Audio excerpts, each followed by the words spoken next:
G'day, g'day. How you going? What do you know? He'll strike a light. G'day, g'day. And how you going? Just say g'day, g'day, g'day, and you'll be right. Well, we're going to do a quick prophecy update. There's a couple things that are really brewing right now. So again, we're going to come to this portion that we do, an end times news briefing and trends that are happening as things are developing right now, especially in Paris with this peace talk. Again, Israel and the Palestinian authorities are out of it, and that's where it's the big agreements trying to work through these things. It's just a matter of time before a deal will actually be made. And this is where eventually, as Daniel chapter 9, verse 27 talks about, that the Antichrist will confirm this covenant, this treaty. So this treaty already has to be in place for him to confirm it and to reaffirm it. So we're at the very cusp of things like this happening. It's getting closer and closer every year, every decade that this plan has been in process. Again, every president has tried and they've always failed. There's a lot of other different committees and conferences that are always trying to work through this peace deal for Israel. And it has to be done by many nations as well to confirm it as well. So we're on the cusp of something that we're going to see fulfill right before our eyes, and hopefully we'll be out of here before that happens. During this time, again, there's immense floods that are happening in Paris. You know, it's not necessarily a coincidence. You know, God's doing something there. You know, it's the floodwaters of the capital city there have reached peak levels. It's been declared a natural disaster at this point. Again, anytime that a country goes against Israel, you start to see calamities happening in those countries. Whenever they pull the plug on supporting Israel, you see disasters happening. On a persecution issue, China cracks down on Christian churches. This report came out on Christian Headlines on Friday, that the Chinese authorities continue to intensify their crackdown on churches, recently forbidding churches to hold services, required members to register with the government. So far, from what the report says, as many as 1,700 churches in China have been demolished by authorities in the last 2 years. So the persecution is going to get more intense in these last days. Our faith is going to be attacked that much more. Satan knows his time is limited, and so he's going to cause as much destruction and damage as possible. And again, you can see all the massacres that are happening in the Middle East because of ISIS beheading so many Christians. But it's not just in the Middle East, it's all over the world. We're seeing this persecution happening. And so again, we're going to see more persecution in these last days like never before.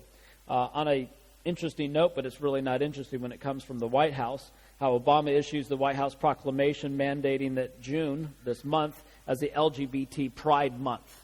So they're just endorsing more promiscuity, more sin. The last bit of that proclamation, if you go onto that website, says during the Lesbian, Gay, Bisexual, Transgender Month, Americans wave their flags of pride high and march boldly forward in parades demonstrating, let's celebrate how we can come and reaffirm our steadfast belief in equal dignity of all Americans. So just parading around in your underwear and doing whatever you want, that's just immoral. It's amazing how far this country has gone with a president like this that has an agenda like this. The push for immorality and perversion. And again, Romans chapter 1 really comes to mind. Verse 24 says, therefore God gave them up to uncleanness and the lust of their hearts to dishonor their bodies amongst themselves, who exchanged the truth of God for the lie and worship and serve the creature rather than the Creator, who is blessed forever. Amen. For this reason God gave them up to vile passions. For even their women exchanged what is natural for what is against nature. Likewise men, leaving the natural use of the woman, burned in their lust for one another, men with men, committing what is shameful, and receiving in themselves the penalty of their error which was due. This is exactly what you're seeing, not only in America, but every country that's grabbed onto this perversion agenda. And by the way, no country in history, after its public proclamation and ordinance of homosexuality, has ever remained in power. It is a decline like never before. Just like what happened in the Roman Empire, you're seeing the decline of so many countries that are now embracing this, thinking, oh, we need equality, we need to do this, but it just corrupts the nation like never before. So disasters are happening, judgment's coming. Venezuela, a socialist economy grinding to a standstill. Again, no hope for their country right now, as you can see what's going on there. Venezuela is imploding as we speak. The inflation rate is over 700%. By the end of the year, it'll be over 1,000%. To buy a carton of eggs is over $150, for a dozen eggs. So it's amazing to see what a socialist agenda will look like. But again, people can't buy and sell unless they have registered with the government, have a certain mark on their head or forehand. And there's also going to be more of that technology in place with so many countries where they're going to keep track of everyone and what you do and what you don't do. Even this whole facial recognition system that is coming into place. Close to 250 million video surveillance cameras have been installed throughout the world. So they're monitoring everything that you do, everything that people are going to. They're tracking everything. It's big government coming in. It's part of the New World Order, this New World agenda that's forming and putting things in place.